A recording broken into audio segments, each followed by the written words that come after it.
ولی باغ روڈ چارسدہ میں آج ان کے بیٹے عبدالولی خان صاحب کی کوٹھی ہے، جہاں وہ اپنی بیگم نسیم ولی خان کے ساتھ رہتے ہیں۔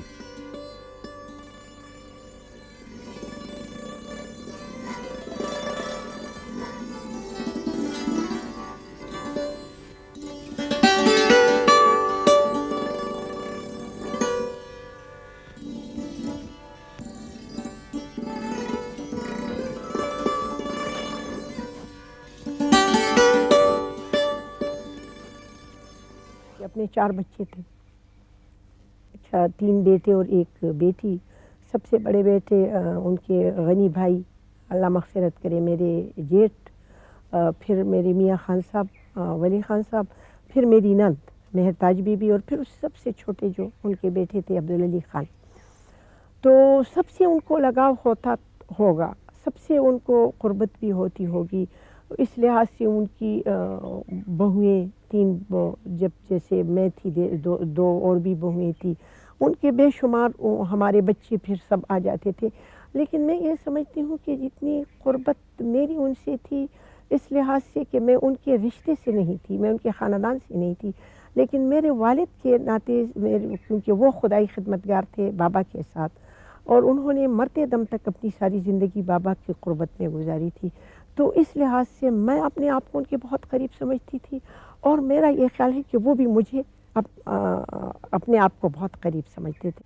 ان کی زندگی اتنی سادہ تھی کہ میں یہ سمجھتی ہوں کہ کچھ نہ ہوتے ہوئے بھی اپنی زندگی وہ گزار سکتے تھے۔ اللہ نے بہت کچھ دیا تھا، لیکن ان کی زندگی سادہ ایسی تھی کہ وہ 2 جوڑے کپڑے، کھدر کے اس کو مزری کا رنگ دیا ہوا، خاکی سلیٹی، ایک چادر، اور بہت مشکل سے میں نے کوشش کی تھی کہ سردیوں میں ان کو ایک سویٹر پہنا لیا کرتی تھی، وہ بھی وہ پہنتے تھے قمیص کے نیچے۔ کبھی وہ تاثر نہیں دیتے تھے کہ میں اور لوگوں سے جو معاشرے میں غریب سے غریب تر انسان ہے، ایک جوڑا ان کی چپلی ہوتی تھی، اور یہ ساری ان کی زندگی کے کل کائنات ہی تھی۔ جناب ولی خان صاحب، آپ اپنے والد کے گائیڈس میں شامل ہونے اور اس کے بعد علیحدگی کے بارے میں ہمیں کچھ بتائیے۔ یہ غلط فہمی ہے، وہ کئی گائیڈ میں گئے نہیں کبھی بھی، وہ انہوں نے اپلائی کیا تھا کمیشن کے لیے جی، مگر اس سے پہلے وہ ایک دوست سے ملنے گئے، وہ گائیڈ میں تھے جی۔ وہ جب وہاں ملنے گئے اس وقت کوئی ایسے واقع ہوا، کوئی جو اس کا سپیریئر آفیسر تھا انگریز، وہ آیا اور بڑی بدتمیزی کی اس آفیسر کے ساتھ۔ وہ بھی اس کا دوست تھا، وہ بھی خان تھا اس نگر کا۔ اس کو بہت برا لگا کہ یہ کیسے، یہ تو بالکل یعنی بدتمیزی وہ کر رہے ہیں، یہ کیسے نوکری ہو۔ تو اس نے اسی دن سے اس نے گائیڈ میں جانے کا ارادہ ترک کر دیا، فوج میں جانے کا۔ انہوں نے کہا یہاں پر بڑی بےعزتی ہوتی ہے، یہاں کوئی عزت کا کام نہیں، اس لیے وہ کہ گائیڈ میں گئی نہیں ہے، وہ داخلہ انہوں نے نہیں دیا، مگر یہ اسی طریقے سے ان کا وہ سلسلہ جو ختم ہو گیا جی۔ کچھ دنوں بعد خان عبدالغفار خان علی گڑھ چلے آئے، وہیں داخلہ لے لیا اور ایک ہوٹل میں رہ کر پڑھنے لگے۔ علی گڑھ میں 1 سال رہنے کے بعد گرمی کی چھٹیوں میں اپنے گھر لوٹے تو انہی دنوں ان کے پتا خان بہرام خان کو اپنے بڑے بیٹے عبدالجبار خان کا خط ملا۔ جو بڑے بھائی ڈاکٹر خان صاحب جو تھے، وہ ڈاکٹری کے لیے انگلینڈ گئے تھے۔ انہوں نے مجھے لکھا کہ تم انجینئرنگ کے لیے یہاں جاؤ، تو باپ نے مجھے پیسہ دیا، پی این او میں وہ جگہ بھی ریزرو ہو گئی، لیکن اب میں ماں سے اجازت وہ مانگتا تھا، وہ اجازت نہیں دیتی تھی۔ ان کو لوگوں نے کہا کہ ایک لڑکا جو تمہارا ہے وہ تو چلا گیا، دوسرا وہاں جو آدمی چلا جاتا ہے وہ پھر واپس نہیں آتا، اور یہ دوسرا بھی جائے گا تو تم بس تم ہم کہتے ہیں میرات پشتوں میں، تم میرات ہو جائے گی۔ تو میں نے بڑی کوشش کی کہ میری والدہ مجھے اجازت دے، لیکن جب انہوں نے اجازت نہیں دی تو میں اس کی اجازت کے بغیر وہ یورپ نہیں گیا، اور میں نے اس ارادے کو چھوڑ دیا۔ انجینئرنگ میں میرے جانے کا سبب یہی تھی کہ میں جو تھے میتھمیٹکس میں بہت تکڑا تھا. بادشاہ خان نے پٹھانوں کو تعلیم دلانے کے لیے بہت جدوجہد کی تھی. آپ اس کے بارے میں ہمیں کچھ بتائیے. ان کے حقیقت کو سمجھنے کے لیے ضرورت ہے کہ ان حالات پہ نظر ڈالی جائے جو اس وقت تھے اس ملک میں. یہ ملا لوگ یہاں پر لوگوں کو اسکول جانے سے روکتے تھے جی، کہ انگریزوں نے اسکول بنائے ہیں اور جو اسکول میں جائے گا اس کے 7 پشتیں اس کی جا کے دوزخ میں جائیں گی اس کے ساتھ. تو اس لیے لوگ اس اسکولوں میں جتین تھے. اور یہ انہوں نے محسوس کیا، بادشاہ خان نے محسوس کیا کہ اس طریقے سے وہ پورے قوم جو وہ تعلیم کے اس سے محروم ہو رہی ہے جی. تو انہوں نے پھر اپنے اسکول شروع کر دیے اور اس کو نام دیا آزاد اسلامیہ اسکول کے نام سے. پہلا اسکول انہوں نے عثمانزی میں بنایا جی. اور بادشاہ خان کی عادت تھی کہ وہ جب کسی کو کسی بات کی تلقین کرتے تھے تو اس پہ خود عمل کرتے تھے. پہلے جب انہیں سب لوگوں کو کہا اپنے بچے بھیجو، تو میں اس وقت چھوٹا تھا، میں اس اسکول کا پہلا اسٹوڈنٹ ہوں. مجھے انہوں نے بھیجا وہاں پر اور میں خود اس اسکول میں رہا، تقریباً 10ویں تک رہا. اس کے بعد پھر وہ چاچا نے بھیجا مجھے پبلک اسکول میں دہرادون میں. تو اسی طرح اسکول انہوں نے پورے علاقے میں، پورے فرنٹیئر پوائنٹس میں وہ تھے. اور ان میں ان کو امداد ملی وہ جو مشہور مجاہد ہے حاجی صاحب اب ترنگزئی کی طرف سے جی. تو وہ حاجی صاحب پہ جب انہوں نے گورنمنٹ نے اس کو گرفتار کرنے کی کوشش کی، وہ ملک چھوڑ کے چلے گئے قبائلی علاقے میں. وہ بادشاہ خان اکیلے رہ گئے. تو انہوں نے اس وقت پہ ایک تنظیم بنائی، انجمن اصلاح الافاقنا کے نام سے بنائی. اور انہوں نے یہاں پر اس صوبے میں تقریباً 120 اسکول کھولے انہوں نے جی. اور پھر وہ انگریز کوشش کرتے رہے کہ اس کے جو استاد ہیں ان کو زیادہ تنخواہ دے لے جائیں، کہ وہ یا تو لوگ خدمت کے طریقے سے کام کرتے. اور وہ آخر تک وہ بیچارے لگے رہے بادشاہ خان. پھر جب سیاست میں آ گئے تو پھر تو وہ سلسلہ ختم ہی ہو گیا جی. پھر تو جیل خانے میں بیٹھ رہے بادشاہ خان. مگر اب آخر تک یعنی یہاں تک کہ ان کا جو اپنا آبائی گھر ہے، جیسے میں نے کہا اس کا اپنا گھر نہیں ہے، اس کے باپ کا جو گھر تھا جس میں وہ بھی خود پیدا ہوئے، ہم بھی پیدا ہوئے اس گھر میں، وہ پھر انہوں نے لڑکیوں کے اسکول کے لیے دیا. کیونکہ انگریز کے وقت میں وہاں لڑکیوں کا اسکول منظوری ہوئی مگر اسکول کے لیے بلڈنگ نہیں تھی. تو بادشاہ خان نے ہوئے اپنا وہ جو ان کے باپ کا گھر تھا وہ حوالہ کر دیا ان کو. پٹھان تو بہت پردہ کرتے ہیں، کیا بادشاہ خان لڑکیوں کی تعلیم میں دلچسپی رکھتے تھے؟ لڑکیوں کا اسکول بنایا انہوں نے جی. اور یہ جو اسکول تھے انہوں نے اس کا الحاق کیا دلی میں جامعہ ملیہ کے ساتھ جی. ان دنوں میں وہ جو ہمارے ڈاکٹر ذاکر حسین صاحب تھے ان کے پرنسپل تھے جو بعد میں ہندوستان کے صدر بن گئے، وہ جامعہ ملیہ کے ساتھ ان کا الحاق تھا. اور یہاں سے لڑکے جب میٹرک پاس کر کے کالج کے لیے پھر وہاں دلی جاتے تھے، جامعہ ملیہ کے ساتھ ان کا تعلق تھا. خان عبدالغفار خان صاحب نے خدائی خدمت گاروں کی ایک آرگنائزیشن قائم کی تھی، آپ اس کے بارے میں ہمیں کچھ بتائیے. یہ انڈین نیشنل کانگریس کے سیشنز ہوتے تھے سالانہ. تو ان کا سیشن تھا یہاں لاہور میں. وہ لاہور سیشن چونکہ قریب تھا تو پشاور سے بادشاہ خان بھی گئے اور کافی ان کے ساتھی بھی وہاں پر گئے نوجوان. تو انہوں نے دیکھا وہاں جا کے، انہوں نے دیکھا کہ یہ جو وہاں پر ان کو والنٹیئر کا سسٹم بہت اچھا تھا جو پورے پنڈال کو وہ سنبھال رہے تھے اور سیشن کو. تو انہوں مگر اس میں عورتیں بھی تھی جی، لیڈی والنٹیئرز بھی تھی جی. اس سے لوگوں کو یہ خیال ہے کہ یہ دنیا کے باقی دنیا کے لوگ، ہندوستان کے لوگ اپنے آزادی کے لیے عورتیں تک نکل آئی ہیں اور ہم یہاں پر اپنے آپ کو پشتون کہتے ہیں، مونچھوں کو تاؤ دے کے بیٹھے ہوئے ہیں. اور ہم یہ بھی نہیں کر سکتے کہ ہم کم از کم ہم بھی کچھ ایسی تنظیم بنائیں جو اپنے ملک کی بھلائی کا سوچے جی. اسی چیز نے انسپائر کیا ان لوگوں کو. باقی رہی یہ بات کہ لال کرتی کی، تو لال کرتی کا رنگ انہوں نے ان انگریزوں نے اس کو یہ نام دیا کیونکہ انگریز کی جتنے پالیسی، فارورڈ پالیسی جیسے آپ کہتے ہیں، اس کا نام ابھی جو ہم نے بدلا یہ نارتھ ویسٹ فرنٹیئر پروونس. تو انگریز کے تو اس وقت اتنی حکومت اتنی دنیا بھر میں کہ اس کو تو یعنی فرنٹیئر کہتے اور اسکورز آف فرنٹیئر جی. یہ اس کو کیوں فرنٹیئر کہتے تھے؟ کیونکہ یہ ایک ایسی جگہ تھی جہاں ہندوستان کا فرنٹیئر جو ہے وہ روس کے سامنے تھا، کیونکہ روس کے طرف سے خطرہ تھا. تو انہوں نے اس کو فرنٹیئر کہا کہ تاکہ ہر ایک انگریز کے ذہن میں یہ بات بیٹھے کہ روس کا راستہ روکنے کے لیے یہ ہمارا فرنٹیئر ہے جی. تو ان کو انہوں نے جب ان کے وہ کپڑے انہوں نے بنائے اور کپڑے وہ رنگ اتفاقاً ایسے ہوا کیونکہ وہ یہ ٹور کرتے تھے تو دیہات میں ان کا کام ہمیشہ دیہات میں رہتا تھا، تو دیہات میں گھر دوڑتا تھا تو کپڑے جلدی میلے ہو جاتے تھے، تو پھر اس کے لیے وہ کرتے کراتے کبھی ایک رنگ دیا کبھی دوسرا رنگ دیا، براؤن دیا تو اس میں کئی لائٹ براؤن کبھی ڈارک براؤن شیڈ میں فرق ہو، آخر میں پھر انہوں نے کہا کہ اس پہ ہوا کہ بھئی یہ لال رنگا دے دے تو اس میں کوئی فرق نہیں پڑے گا، تو انہوں نے جب لال رنگ دیا تو انگریز نے اس کو ریڈ شرٹ کا نام دیا، خدائے خدمتگار کا نام نہیں، ریڈ شرٹ کا نام دیا تاکہ یہ ثابت کرے انگریزوں پہ کہ یہ جو ریڈ شرٹ جو ہیں یہ ریڈ آرمی کے لوگ ہیں جی، یہ روس کے ایجنٹ ہے اس ملک میں اور ان کو ان کا ختم کرنا جو ہے وہ بہت ضروری ہے جی، تو اس لیے وہ ریڈ شرٹ تو انہوں نے اس کو نام دیا،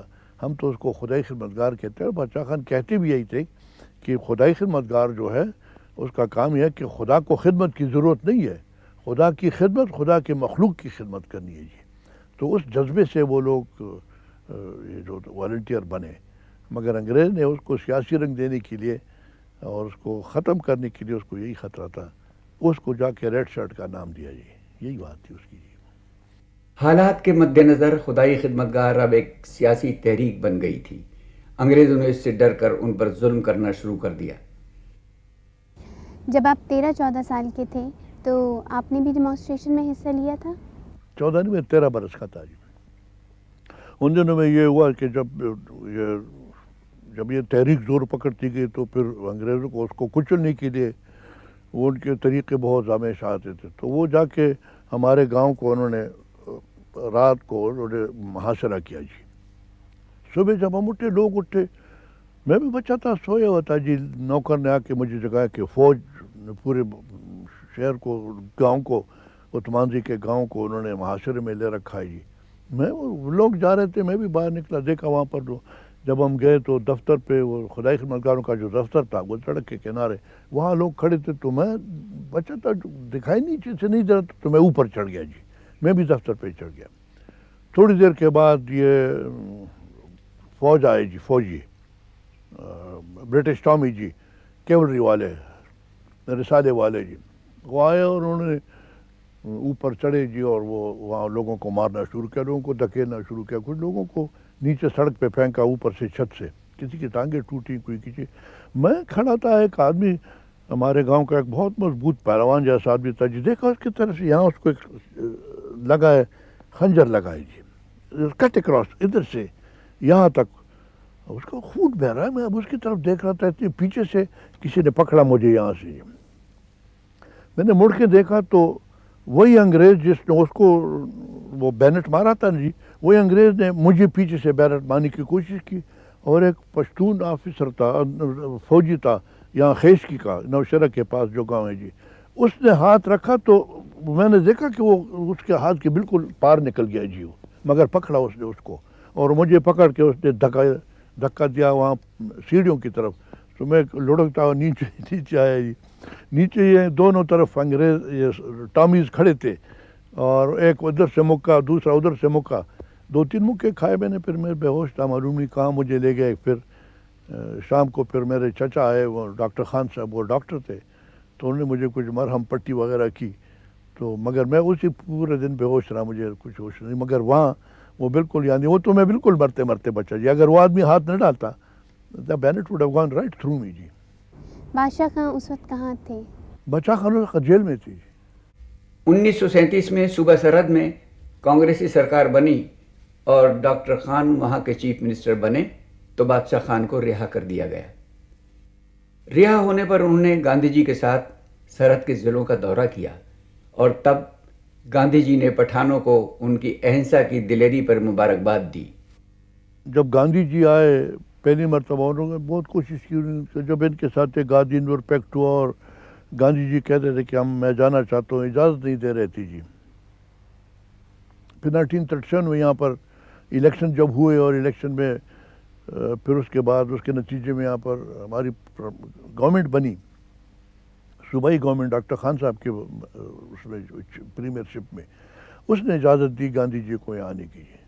مجھے اچھی طرح یاد ہے کہ تو میں گاندھی جی کو، میں اس کا ڈرائیور تھا جی، میں اس کو چلاتا رہتا تھا ہمیشہ گاڑی میں جہاں بھی جاتا ہے، تو اس نے جب پہلی تقریر کی یہاں پر تو اس نے یہی اس طرف اشارہ کیا کہ لوگ تو کہتے ہیں مجھے کہ میں نان وائلنس کا آدمی ہوں، اپاسل ہوں. اس نے کہا مگر یہ جو یہاں پر بادشاہ خان نے جو کچھ کر کے دکھایا اس صوبے میں، وہ تو 1930 کا تحریک کا سلسلہ ہوا تھا، اور وہ جو لوگوں کے ساتھ جتنے ظلم ہوئے تھے، اور اس کے باوجود بھی وہ وہی ٹریگر ہیپی پٹھان جس کی بات آپ کرتے ہیں وہ برداشت کرتے رہے، مار بھی پڑتی رہی، گولیاں بھی پڑتی رہی، مگر اس نے بندوق نہیں اٹھائی. تو گاندھی جی نے کہا کہ میرا جو نان وائلنس ہے وہ that is one non violence of the brave and courageous. میرے جو قوم ہے وہ تو ان کے پاس نہ ڈنڈا ہے نہ ان کے پاس لاٹھی ہے جی، بندوق تو دور کی بات ہے جی. ان کو نان وائلنس پہ لانا اتنا مشکل کام نہیں. یہ جو پٹھان جو ٹریگر ہیپی پٹھان جس کو آپ کہتے ہیں، وہ اس کو جا کے اس طریقے سے اس نے اس کو بادشاہ خان نے ان کی تربیت کر دی کہ وہ لوگ بھی بجائے اس کے کہ اس پرووکیشن کے وہ بندوق نہیں اٹھاتے. تو اس نے کہا کہ یہ تو میرے نزدیک یہ ایک میریکل ہے جی، یہ ایک معجزہ ہے جی.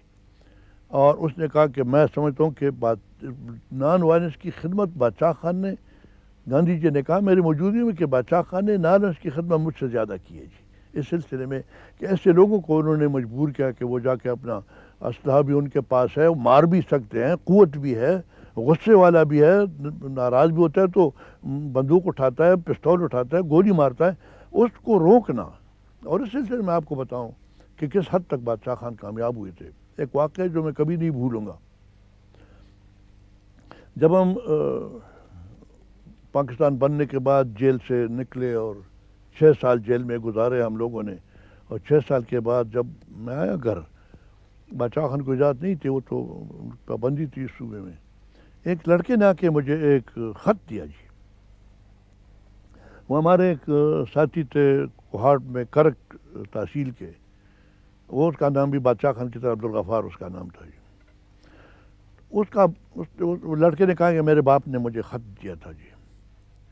اس نے خط میں لکھا، بادشاہ خان کے نام خط تھا، کہ میں اپنے گھر میں بیٹھا ہوا تھا حجرے میں، تو اتنے میں یہ مسلم لیگ کے جو کارکن تھے، نیشنل گارڈ والے ان کو کہا کرتے، یہ اور پولیس والے آئے اور بغیر کسی اطلاع کے کہتے وہ میرے گھر میں گھس گئی جی. تو کہتے ہمارے گھر آپ کو معلوم ہے ہم پردے والے لوگ ہیں، بہت برا مانتے ہیں. کہتے اگر میں خدا کی خدمت گانا ہوتا تو میں بندوق اٹھا کے جتنے لوگ تھے سب کو میں گولی مار دیتا جی. مگر میں نے آپ کے ساتھ وعدہ کیا، بادشاہ خان کو کہا، میں اس لیے میں نے بندوق نہیں اٹھائی، مگر وہ مجھ سے برداشت نہیں ہو سکا جی. تو کہتے میں نے بہت سوچا، میں نے کہا بندوق اٹھاؤں. پھر میں نے کہا کہ بادشاہ خان کے ساتھ میں نے وعدہ کیا کہ میں نان وائلنٹ رہوں گا. تو کہتے میں نے وہ بندوق اٹھائی مگر اپنے سر میں نے گولی مار دی، خودکشی کر دی اس نے. اور پھر بادشاہ خان کو کہا کہ مجھے آپ سے معافی مانگنی ہے اور آپ کے بعد اللہ میاں سے معافی مانگنی ہے، مگر میں بڑا مجبور تھا، میں تشدد چھوڑ نہیں سکتا، آپ کے ساتھ وعدہ کیا تھا مگر وہ میں برداشت نہیں کر سکا کہ میرے عورتوں کی بے عزتی اور میں تماشا دیکھتا رہوں، اس لیے میں نے زندگی اپنی ختم کر دی. والد کی حیثیت سے باپ کا مجھ پہ کوئی حق نہیں پڑتا جی. میری جائیداد یہ جو ہے یہ مجھے اپنے دادا نے دی ہے جی، straight way. He bypassed him and pass the property on to us جی. ہم بھائیوں کو دی اور بہن کو دی. مجھے بادشاہ خان نے گھر نہیں بنایا ہمارے لیے جی. وہ پشتون کے پورے پشتون قوم یا پشت ہندوستانی قوم کے بچوں کے لیے گھر بنانے کی فکر میں تھا، گھر اس کا نہیں تھا جی. وہی اپنے باپ کے گھر میں اور وہی اپنے باپ کے اجرے میں رہتا رہا، جو which was common property the whole family. Education جیسے میں نے کہا کہ پہلے اسکول میں وہاں بٹھایا مجھے، اور وہ تو mostly for very poor people جی. وہ جو ایجوکیشن سسٹم کا آپ یعنی بورڈنگ ہاؤس میں ہم رہتے تھے، 2 روپے ماہوار کا ہمارا خرچ تھا بورڈنگ ہاؤس کا جی. تو 2 روپے میں آپ خود اندازہ کیا ہمیں کیا کھلائے. اور جو خاص کر خان کے بچے ہیں وہ اس میں بیٹھ کے کیا طریقہ، مگر سب کو یہی طریقے سے رہتا ہے. مجھے میرے انکل نے ڈاکٹر خان صاحب نے, اور ان کی بیوی تھی انگریز, وہ مجھے پہ لے گئی. ہمارے خاندان کے 4 بچے, ایک میرا چھوٹا بھائی ابھی جو فوت ہوا علی خان جو ایجوکیشنسٹ ہے جی, وہ 3 اور لڑکے تھے, ہم 5 گئے. انہوں نے ہمیں بھیجا دہرادون ایک انگلش پبلک اسکول میں, جو کرنا براؤن پبلک اسکول میں. تو باپ نے مجھے تعلیم بھی نہیں دی, باپ نے مجھے گھر بھی نہیں دیا, باپ نے مجھے جائیداد بھی نہیں دی. تو باپ کی حیثیت سے اس کا میرے اوپر کوئی حق نہیں پہنچتا, مگر میں اس کا ایک پولیٹیکل اس کا میں ڈسائپل ہوں جی. ایز اے فادر اس کا مجھ پر کوئی حق نہیں, مگر as a man have yet to come and see, اس سے کوئی بہتر انسان میں نے اپنی زندگی میں نہیں دیکھا جی. وہ جو اس نے اپنی اپنے اولاد کو چھوڑا, قوم کے اولاد کی فکر کرنے, اولاد کو اس نے تعلیم دی نوٹ کے وقت ہے جی. بالکل, یا تو وہ جیل میں رہتا تھا, جیل سے آ کے باہر آتا تو پھر دوروں پہ رہتا تھا جی. وی ہارڈلی ایور سا ہم جی, hardly. So we had no life. وہ جو کسی نے میرے بڑے بھائی سے پوچھا, واٹ بrought you up in the, what brought you up then if your father wasn't there and your mother wasn't there? تو ہنس کے اس کو کہا کہ we were brought up by cats and dogs of the family. تو اس کی جب میں سمجھتا ہوں کہ as a father probably he wouldn't be much of a father as it is. کیونکہ لازمی بات ہے کہ باپ کا سب سے پہلی ذمہ داری ہوتی ہے کہ باپ اس کے بچے کے لیے گھر بنائے, اور پھر اس کے تعلیم کا انتظام کرے, اور پھر جب وہ بڑا ہو جو اس کی شادی کا انتظام کرے. شادی کے سلسلے میں ان کا کوئی وہ نہیں ہے جی, نتھنگ. تو اس لیے وہ تو اس لحاظ سے کوئی نہیں. As a father have, but as a man and as a political leader, as a Pashtun, as a somebody. اور وہی غنی والی بات کہ the first Afghan I knew and the finest I have known in my life G. That's how I would put it جی. بابا اپنی زندگی کے آخری عمر میں تقریباً بیمار رہتے تھے. ان کو 1927 میں ایک ریڈ میں ان کی لاٹھی چارج میں ان کے پسلیاں ٹوٹی تھی, اور اس کی وجہ سے ان کا ایک لنگ کلیپس تھا. اس وقت سے لے کے اب تک وہ لنگ ان کا کلیپس تھا. ایک لنگ پہ وہ تھے, ہارٹ ان کا علاج ہو چکا تھا, کڈنیز پرابلم ان کو تھی, لیکن ہمت ان کی جوان تھی مرتے دم تک. اور وہ مجھے بھی یہی کہا کرتے تھے کہ بیٹی, اگر کوئی انسان خدا کی مخلوق کی خدمت کے لیے باہر نکلتا ہے وہ بیمار نہیں ہوتا. میں جب گھر میں رہ جاتا ہوں کچھ دن تو میں بیمار ہو جاتا ہوں. ملک کا نقصان ہوگا. قوم ملک سے بنتی ہے, مذہب سے نہیں. ہمیشہ سیدھی سچی اور صاف بات کرنے والے اس سرحدی گاندھی کے بارے میں جو بھی کہا جائے کم ہے. بابا کی زندگی کتاب کہیں تو بہت بڑی کتاب ہے, سمندر کہیں تو غرقاب سمندر ہے, اس سے پار کرنا مشکل ہے. جو ان کی زندگی میں, ان کی زندگی کا جو رول ان کا رہا اپنی زندگی میں سیاست کے اعتبار سے اور معاشرے کی فلاح و بہبود کے حساب سے, وہ اتنا وسیع ہے کہ اس کو آپ لفظوں میں نہیں بند کر سکتے. وہ دریا کو کوزے میں بند کرنے والی بات ہے. وہ جو کچھ میں آپ کو بتا رہی ہوں یہ اس کا عشر شیر بھی نہیں ہے جو بابا کی زندگی تھی. شرما جی, آپ خان عبدالغفار صاحب کے بارے میں کچھ ہمیں بتائیے کہ آپ ان سے پہلی بار کب اور کہاں ملے تھے؟ 1946 میں گاندھی جی مندر مارگ پر جو والمیکی مندر ہے وہاں رہتے تھے. تو میں ان کی پرارتھنا سبھا میں جایا کرتا تھا. تو خان صاحب اس وقت ایک جھونپڑی میں رہتے تھے. وہیں پہلی بار مجھے ان کے درشن کرنے کا سبھاگیہ پراپت ہوا. اس کے بعد جب میں نہرو میوزیم میں آیا تو مجھے دوسرا سبھاگیہ پراپت ہوا کہ میں اور پیارے لال جی جو گاندھی جی کے سچو تھے, ہم ان کو ملنے کے لیے کابل ان کے نواس استھان پر گئے اور ان سے میں نے ایک لمبا انٹرویو ریکارڈ کیا. 46 میں میں نے کیول ان کو دیکھا ہی تھا اور میں بچہ تھا, اور جب 67 میں ان سے ملا تو میں یوک تھا. اور ان کو وہاں ملنے پر